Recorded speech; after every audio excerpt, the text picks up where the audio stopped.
Hey guys, it's your girl Tanika True, and I'm coming to you today with a cash stuffing budgeting video. Okay, to make that simple, I'm coming to you with how I like to plan my budget prior to my paycheck so that way I know where I need to stuff what and when. If you want to know more about how I do my budgeting, keep watching.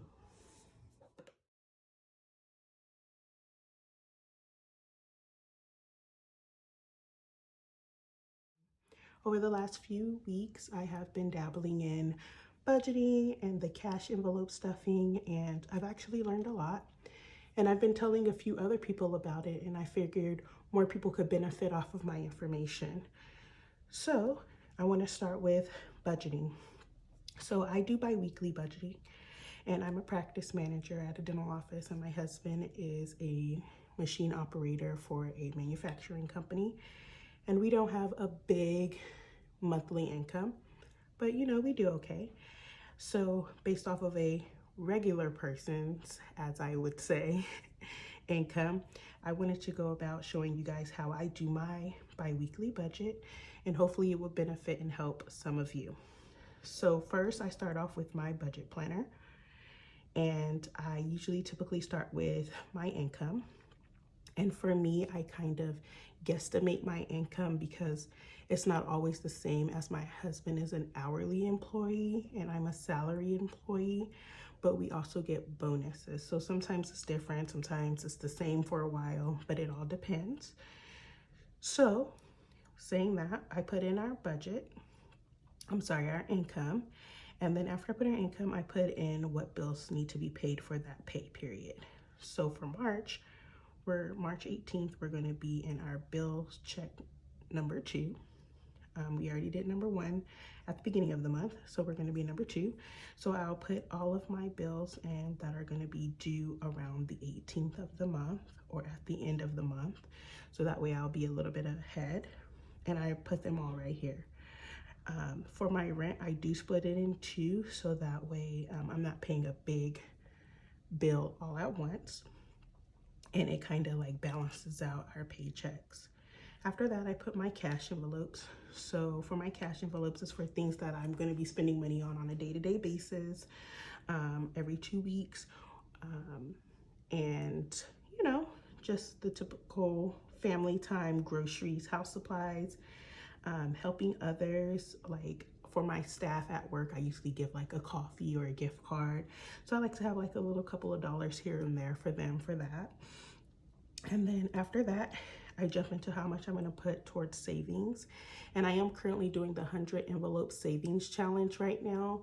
So that's where the money really goes right now. I also do the $1 savings challenge and the $5 savings challenge and the coin savings challenge, just to get a little bit more, because right now we're really focused on saving up for a home. And so, we're trying to allot as much savings as we can from our income to that purpose. So with the savings challenges, I have quite a few. I do have a couple of savings that are on auto debit. They get direct deposited into my savings accounts. So that's a little bit of a different situation, but either way, after that, I go into my seeking funds. So after all of this is subtracted, then I know how much is available for my sinking funds. And I know for my kiddos, I always do the set $25 because I'm trying to build up their bank accounts and letting them earn some dividends on it. And then I go into some of the other things that I'm saving up for as well. I don't have a set amount that I allot to each of the other items. I just do what I can with the budget that I have. At the end, I add up my final totals and make sure that the balance is 0 and that I have allotted all of the money that I want to be processed throughout this budget planning. All right, let's get into a breakdown. So first we'll put in the total paycheck of the paycheck. So 1891 and 1175. So let's calculate that. Oops.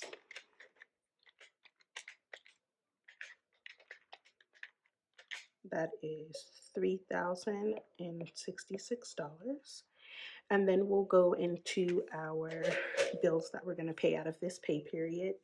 So what I do is anything that is due before the paycheck, which is the 18th, I would put it on this check, and anything due after the 18th, I would put it on this check. So this is check number 2. We're going to work here. I did add in a subcategory here for this pay period because I need to pay off some subscription bills. So for rent, I like to split it in half. So that's $7.92.50. My car note is $302.02. My student loan is $229. My furniture is $89.04. Car insurance is $156. Credit card debt is $167, and my subscriptions are $120 this pay period. So if we add all of that up, $792.50 plus $302.02 plus $229 plus $89.04 plus $156 plus $167 plus $120 equals $18.56, because I don't really count the change, so I'm going to round it up. Then after that, we'll go into our cash envelopes. So for our cash envelopes, for me, it's going to be $50. For lunch money, it's going to be $75. For gas, it's going to be $80. For family time, it's going to be $100. For groceries, $300. House supplies is going to be $10. And giving is going to be $5.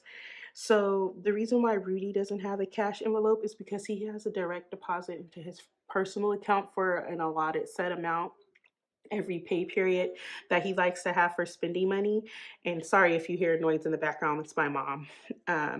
And so we don't calculate that in here. He just has that off to the side, which is fine. So if we add all of these categories together, it's 50 plus 75 plus 80 plus 100 plus 300 plus 10 plus 5, and that is a total of $620. For our savings challenges, me and my husband combined, we like to put $200 into our 100 envelopes challenge. We do have a auto deposit that we go into our future home savings and our emergency savings. And then we also join in the $1 and $5 savings challenge and the coin savings challenge, which I will go over all of this in a separate video at a later time. After that, we would go into our sinking funds.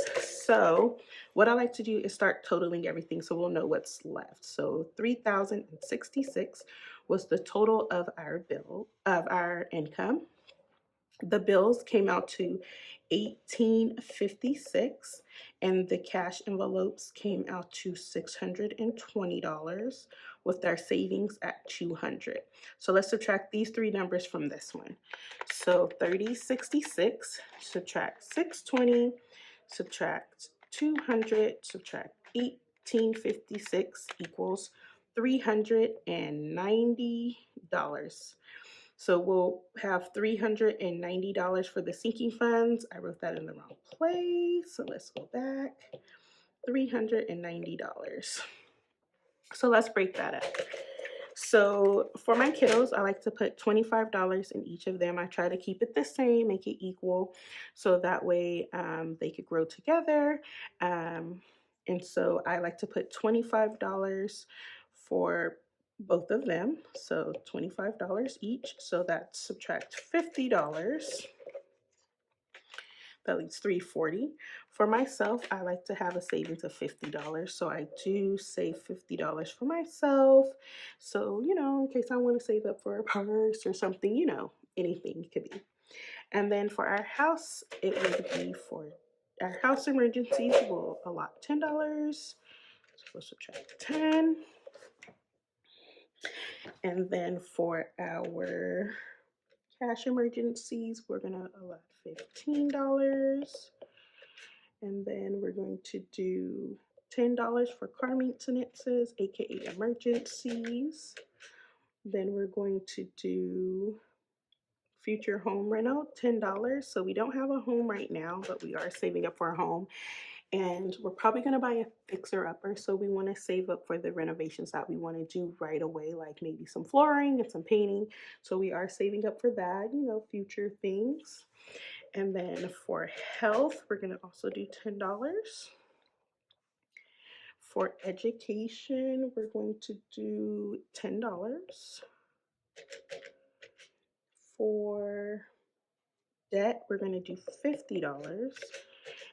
For me, before I was diagnosed with RA, I didn't know like what was going on with me. So I did have a lot of hospital visits that I have bills for now. So I'm trying to pay off all of those old bill debts. Like it added up fairly quickly. So, you know, now that I know what we have, so we're just trying to pay that off as quickly as possible. So we do $50 towards debt. For drip, aka investments, we are going to do $40. For vacation, we're going to do $10. Then we have Disneyland, we're also going to do $10. We also have Christmas, we're going to do $10. And then we have $35 for birthdays. And the reason why this one's more than others is because Logan's birthday is coming up and we're going to have a party at the Sky Zone here. So we need to finish paying for that. So we're allotting a little bit more money for that.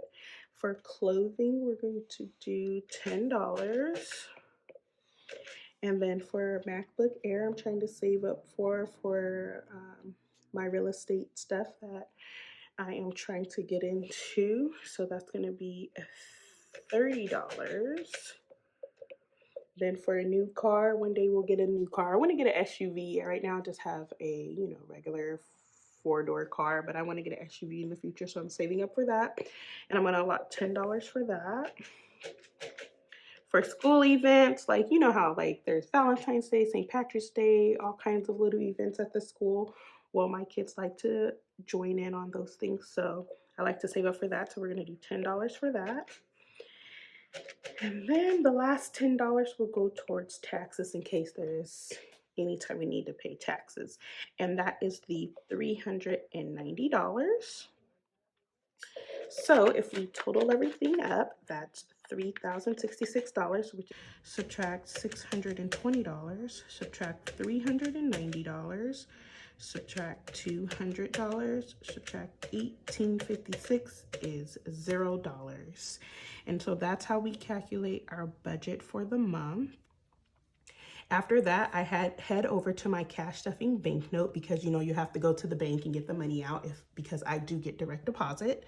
And so I put all of my sinking funds here, all of my cash envelopes, and then my savings challenge right here. And I put what banknote amount I need for each category. So after that, I just add it all up at the bottom, and then I go to the bank and I pull out the cash, and then I stuff all the cash in the envelopes. So that will be my next video. I'll show you guys how I stuff it into each envelope and total everything all up at that time, and then we'll move from there. Thank you so much for watching my video. Please hit the subscribe button as I am trying to build up a new base here. And I hope that something that I said today helps you with your monthly budget and helps you understand how to start the cash stuffing.